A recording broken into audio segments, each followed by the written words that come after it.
Hey friends, it's Jasmine from Jasmine's Astrology, but you can call me Jay. Welcome or welcome back to my channel. Today we're going to be chatting about Mars and its retrograde cycle through the signs of Leo and Cancer. Yes, I've been threatening, promising a video that goes a little bit deeper with this Mars cycle. And so here we finally are, and we're going to get into it. This is going to be probably a little bit longer than most of my videos. So grab a drink, grab a snack, get comfy, or maybe go for a run or a speed walk or chop some vegetables or something. Do something Marsy while you listen. It's up to you. But either way, let's get into it. First, we're going to get some data and details out of the way, hopefully to appease Mercury in all its retrograde glory, because the Mars retrograde encapsulates more than just the time when the planet is actually retrograde. Of course, that is the most potent part of the cycle. It's the part that we're going to focus on the most, and with good reason. That's when the planet is actually retrograde. But I do think it's important to kind of take a step back and take a bigger picture kind of view of the whole thing, which maybe will also appease Mercury as it is in Sagittarius right now, a Jupiter ruled, a big picture sign. Yeah, I think it's important to take a bigger picture view at the whole thing because it is part of a larger cycle. And so we can look back to October 4th when Mars first hit 17 degrees of Cancer. And that's an important moment because that marks when Mars entered the shadow period or the retro shade, as some people like to call it, me included.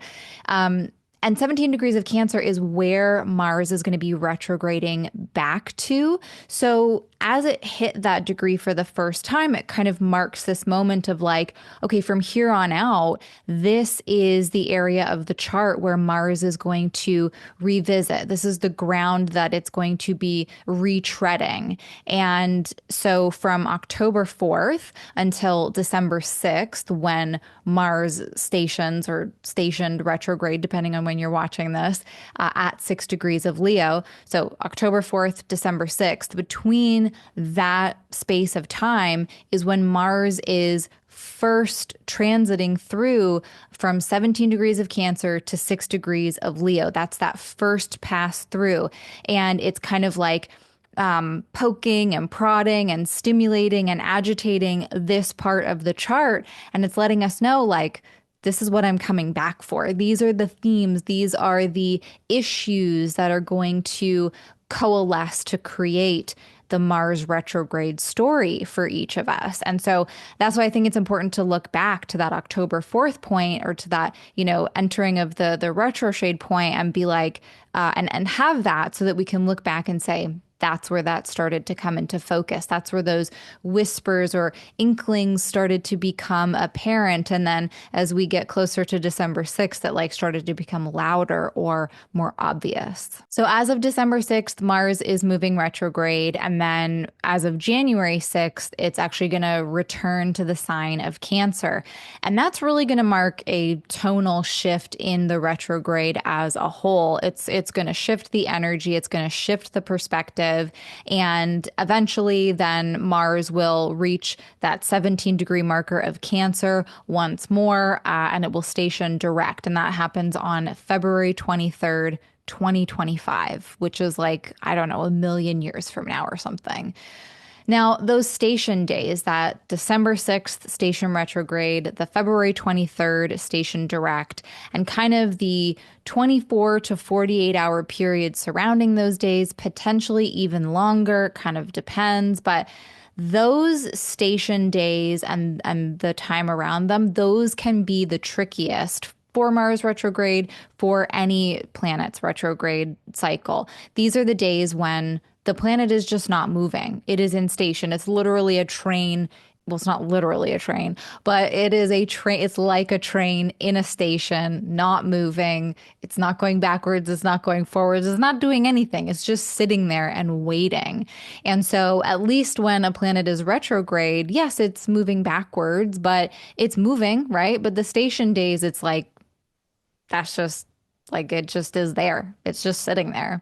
So that can be potentially very spicy and dicey with Mars retrograde. And so we want to watch these days and we want to watch out for things like burnout and overexertion with Mars because things might feel extra effortful at this point, or like we have all of this energy and nowhere to put it, or we're putting it somewhere, but it's not making any difference. Nothing is moving.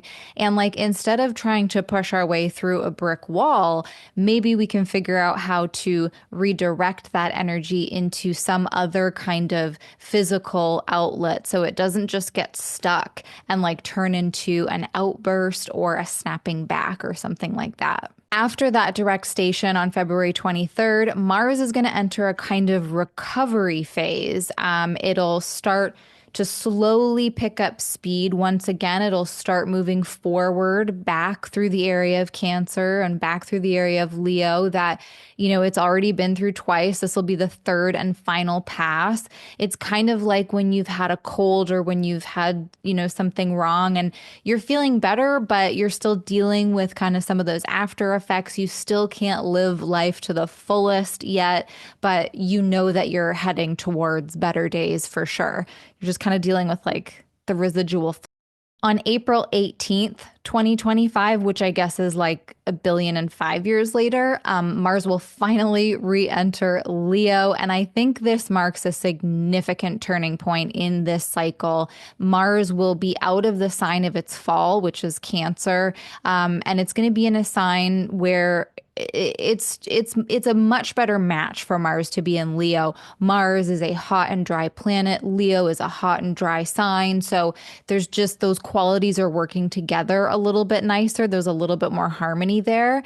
And just 2 weeks later, by May 2nd, Mars will reach that 6-degree marker of Leo and clear the retro shade, bringing this retrograde cycle to a close. So October 4th to May 2nd, that's really like the big picture time frame there. And broadening it out in that way isn't meant to make it feel really scary or all consuming, but more as an effort to broaden our understanding of the cycle in general, to give us that context of like why we might have been feeling the buildup towards it, why we might feel some after effects, some like echoes or whatever, just to kind of validate those feelings that like this is bigger than just the time when the planet is retrograde.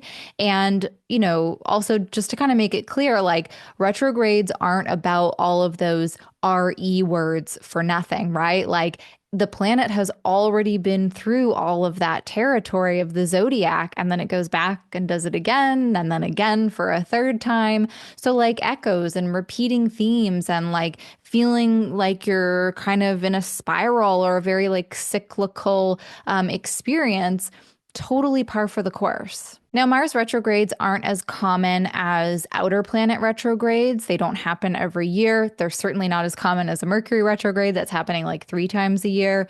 But that doesn't necessarily mean that it's going to be more impactful for everyone. Like rarity doesn't always equal intensity. I'd say the majority of folks will feel some kind of activation or agitation within those Leo and Cancer houses, since that's where the retrograde is happening. That's where Mars is poking and prodding. And our Aries and Scorpio houses are also going to feel some of this impact because those are the houses that Mars is responsible for in the chart. So all of these areas in our chart and in the life are moving through some kind of review and reassessment period, through the lens of Mars, as well as the sun while the retrograde is in Leo, and then the moon while the retrograde is in Cancer. But if you have planets and or angles between that 17-degree mark of Cancer and 6 degrees of Leo, so like 0 to 6 of Leo and 17 to 29 of Cancer, Mars is going to hit those planets or angles 3 times when all is said and done. And in doing so, it's going to trigger the general themes of those planets, but then also will sort of activate something about the areas of the chart and the areas of life that those planets are responsible for. So, for example, let's say you have Mercury at 2 degrees of Leo. Mars hitting Mercury is going to activate themes of like communication, scheduling, details, logistics, all of those mercurial things. But then it's also going to stimulate or stir something up in the Gemini and Virgo houses of the chart because that's where Mercury is responsible. Now, if you have an Aries or Scorpio rising, all of Mars's transits are going to be really significant for you because that's the planet that is responsible for your ascendant sign. And Mars's condition, its current condition in the sky, is always going to reflect something about the current state of your mind, your body, your vitality.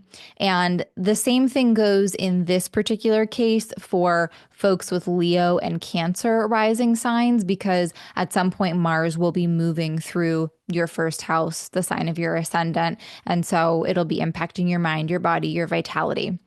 If you're using timing techniques that highlight a ruling planet for a year or a period of time, and that planet happens to be Mars, this retrograde will definitely be worth factoring into your plans and your personal forecasts. And there's so many other factors that might make this retrograde more impactful for you. And obviously we can't, touch on all of those factors. But, I think it's worth being clear that not all retrogrades are created equal and they're not always going to be the main event for everyone. But whether or not it's the main event for you, it's the main event for this episode. So we're going to go a little bit deeper and talk about what it even means for Mars to be retrograde. And we will start with, the fact that it's a change in direction, as with all retrogrades. And the directional shift here typically means moving backwards, retracing steps, circling back to something we've already done and revisiting it. And for some reason, we as a society seem to be very adverse to moving backwards, to having to redo things. We like linear and straight lines and forward momentum. So sometimes I do really like to reframe retrogrades as just saying, like, it's just a shift in direction, like we were going one way. Now we get to go another way, or we get to revisit this path that we've already been down. We get that second chance to shift back and make sure we really know that territory, make sure we really know all there is to know. And I think this frame of mind can be especially helpful for a Mars retrograde because Mars also doesn't like a delay or a derailment. Like, it wants to push forward. It wants to blaze trails. It wants to do the damn things already.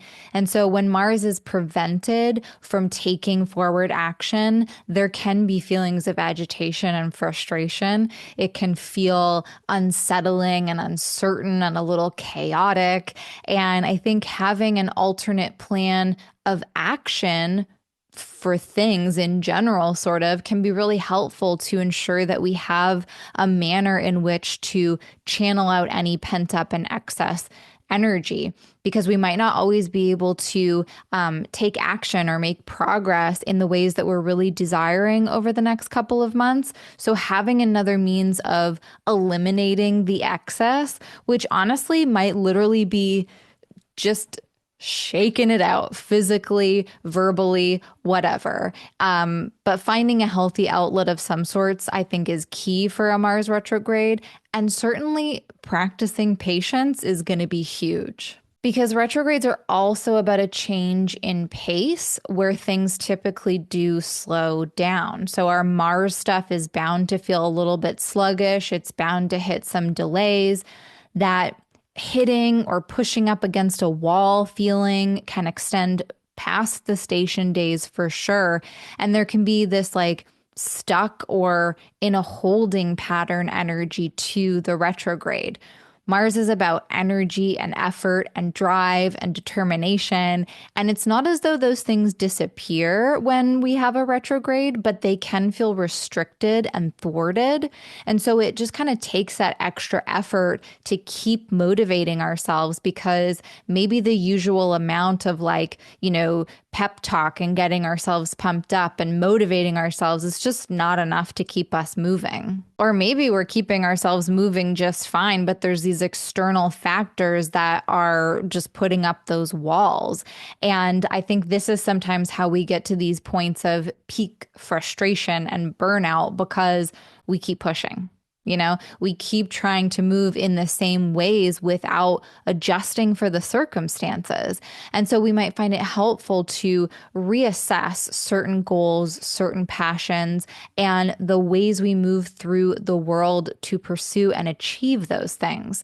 We might come to realize that the ways in which we do move or have been moving, the ways we take action, they're not working, at least for right now, at least not in these current set of circumstances. And maybe this is a good opportunity to consider alternative methods. Mars retrograde, I think, is a really great time to review strategy and to attempt to understand motivations and drive on a deeper level so we can use our energy to greater advantage. Mars is about confidence and courage and taking initiative. It's all those things that really help us to be decisive and take action. And we might find that those parts of ourselves are either feeling limited in some way or are being interfered with somehow. And that's also a real big source of irritation, right? So I think this retrograde really presents a great opportunity to cultivate a stronger and more thoughtful relationship with assertiveness and with anger. It's really a chance to increase our awareness and understanding of what triggers those prickly, heated feelings. And Mars doesn't mind burning a few bridges. It is about severing and separating, and it can start a fire where we really don't need one. It can end something before it has a chance to fully flourish or even begin to flourish at all. But that doesn't mean that we have to do those things. I mean, let's be honest. Acting on the anger impulse, acting, out of anger on impulse can feel really good in the moment. Like it scratches that itch of irritation, it relieves a tension. And that's that Mars need for something with immediacy, something with quick results. However, the drama, the after effects of reacting in that way, of reacting impulsively in that way, often means that there is a bigger problem now to solve or a mess to clean up. And Mars doesn't want to deal with that as much as it didn't want to deal with the initial delay that it burned its way through. But it's going to have to, and we're going to have to deal with these things if we do want to keep moving forward. So tempering the impulse to begin with, potentially pretty beneficial. So if and or when we feel an impulse to lash out or be passive aggressive, lashing out being more of a Leo thing, Mars retrograde and Leo thing, passive aggressive, more the Mars retrograde and Cancer kind of thing. But when those impulses arise, or if they do, we can do our best to just take a beat, take a breath, and instead use Mars's sharp and penetrative qualities to look deeper within ourselves and reflect on a few things like, why was that impatience triggered in the first place? What's the root of the irritation here? What might this response of anger be telling me about lines that have been crossed or desires and needs that haven't been properly met? Am I feeling a sense of powerlessness? Do I feel that I haven't been able to advocate for myself, or have I not advocated for myself enough? Is there a lack of agency that I'm experiencing? What actions or decisions can I make right now? And which ones do I need to kind of set aside so that I can move through this? Now, to be clear, I don't think that anger is a thing that should always be avoided. I think anger can be very worthy of our time, very warranted. There are many, many things to be angry about in this world. Anger can certainly be justified. And during this retrograde, our anger might actually point us in the direction of a few things where the end is near, it's here. We're ready to let certain things go. The cord is ready to be cut. we do just want to go back to that patience piece, I think, and make sure that we're sure that the ending is for sure, because we don't want to end up in a place of regret. So, again, anger, it can be an incredibly useful tool. It can help us make change both internally and externally. It's just all about how we use it. And we want to make sure it's like, is that impulse warranted? Is that something that we for sure want to act on and cut that cord? But yeah, there could be some cords that need to be cut for sure. Anger can be used to empower, it can be used to overpower. And with this Mars retrograde in particular, there's definitely a connection to be made between anger and power because throughout Mars's time in Cancer and Leo, it's going to be opposing Pluto in both Capricorn and Aquarius a total of 3 times. So the Cancer Capricorn opposition already happened back on November 3rd. That was the final time that Mars and Pluto would oppose each other from those signs for our lifetimes. So that battle is sort of over, and we're moving on to new battles now with the Mars Pluto opposition happening from Leo to Aquarius. We're going to get 2 of those. One of them will be on January 3rd, and the final one will be on April 26th, 2025. And so this opposition energy is really baked into the retrograde itself, and it definitely adds an intensity, a combustibility, an obsessive quality, and it's going to highlight themes of control. And I think those questions of like, why was the irritation triggered and what is my anger telling me about like A, B, and C? I think those questions are even more relevant for this retrograde because I think this might actually be an opportunity around reclaiming power, reclaiming agency, because our anger might be this like flashing red light that's like, hey, the issue's over here. This is where the boundaries were crossed. And that might then show us where certain power dynamics are out of balance or out of whack, where we need to draw back our own power and, reclaim it from anyone or anything that we might have relinquished it to, whether sort of consciously or not. And we'll want to consider also the ways in which we wield the power that we do have. Are we being responsible with it? Are we being ethical? Okay, so that is a big overview of the Mars retrograde in general. The vibes are definitely going to be different between the Cancer portion and the Leo portion, though. So let's break that down a little bit further as well. So obviously, the retrograde starts in Leo, and this might be a period where, in addition to everything that we just talked about, we are also navigating issues around self-esteem, confidence, leadership, identity. And, Leo energy at its best knows how to be the center of attention. It knows how to express itself and enchant others, but it also knows how to reflect that light back outwards so that everyone feels the warmth and the glow and the inspiration of that spotlight. And so I think Mars retrograde in Leo is really an opportunity to learn something about the ways in which we shine. Do we even allow ourselves to shine? Like, do we allow ourselves to be seen? Or is there something that's inhibiting us from putting our light out there? Is there some kind of shame around wanting to be seen and witnessed?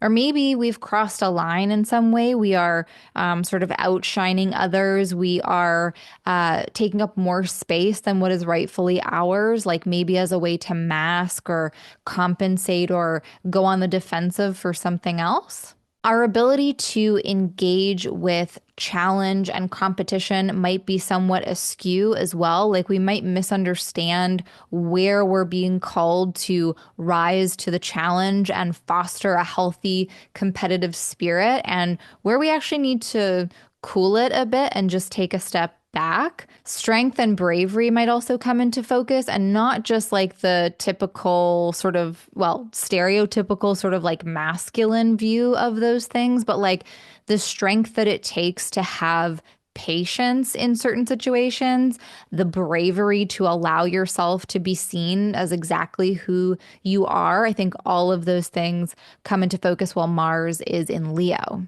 While Mars is retrograde in Cancer, I think the energy is going to be very tender and sensitive. I think it'll be like, easier to poke the bear, so to speak. There's something extra raw and vulnerable about this combination. Energy levels and our ability to stay on track will likely feel even more in flux. Think about how the moon is responsible for Mars while it's in Cancer, and the moon is always shifting and changing its shape and changing signs. And so our mood will really affect our motivation, and there might just be a lot of trial and error and experimentation around how we fuel and motivate ourselves. We'll probably also be navigating some themes around like belonging and safety and protection. We might be reflecting on if we even have the kind of agency that we need in order to properly nourish and protect ourselves. Do we even know what we need to achieve certain feelings of safety? So reflecting on, reviewing our strategies around those things. How do we move through the world in ways that nourishes our bodies and our emotional realms? And how do we move in ways that really undermine that? What people and settings offer us the kind of safe spaces that foster confidence? Where do we need to assert ourselves or even fight for more power and autonomy to ensure that we are properly nourished and protected? If and when we feel prompted to, get into a defensive stance, whether that is for ourselves or for those we love, we might again want to think about, okay, what boundaries have been crossed? What needs are not being met here that is triggering this response? And then figure out where we need to tighten security, so to speak, and then make sure we're asserting ourselves efficiently and not being passive aggressive, but being direct. It's hard for Cancer. It's the crab. It moves sideways. It doesn't always take direct action, but it's important to try to be assertive in that way. This part of the retrograde definitely feels like a chance to deepen our understanding around our emotional power, our emotional triggers and responses. And I think the ways in which we are going to respond to the Cancerian themes that we're navigating will probably fluctuate quite a lot. Some days will definitely be easier than others. And then on top of all of that, you want to think about your Leo house, your Cancer house, and the topics of those houses for you specifically, and then what kind of layer of information that adds to everything. Plus, you can think about how the Leo and Cancer houses might interact or connect via the retrograde. So, for example, if this retrograde is happening in both your third and fourth houses, then the sort of bigger retrograde story might have something to do with family and extended family, or maybe about your home and the neighborhood that you live in.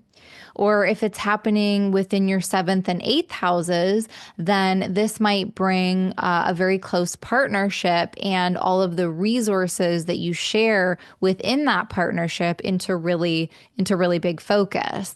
Maybe it's happening in your ninth and 10th houses, and there's something to do with your career and public image being impacted by your personal life philosophies or vice versa. So look at the houses individually and then look at how they might overlap and interact with each other for a more personal story overall.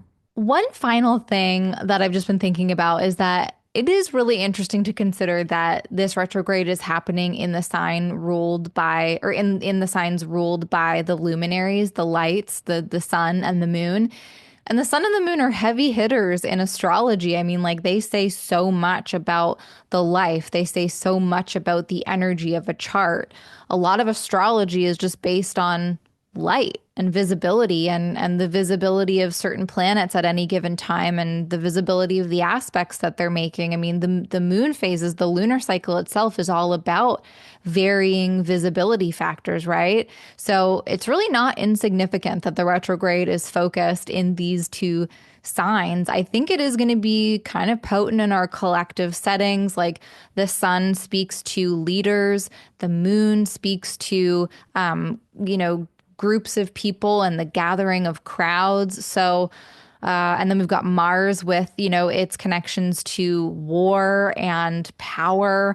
And yeah, this feels potent. And like we already know that things in the world events are currently very heated, right? So, and I guess that's putting it lightly, but there's just a lot going on with leaders and with power and with war. And so the sky is reflecting that. And it should be very interesting, which is not the nicest word, but astrologer interesting, I guess, to see how that's all going to play out. And I won't pretend to be able to make any sort of big predictions about that on a collective scale. We'll just have to come back and see what happens. But yeah, okay, I think that's it. But I am curious how it's playing out for us as individuals as well, and for all of you watching. So head to the comments and let me know, where are the signs of Leo and Cancer in your chart? Are you feeling that presence of Mars retrograde in the Leo house, especially right now? Is Mars an important planet for you, whether in general or for this year based on some sort of timing technique?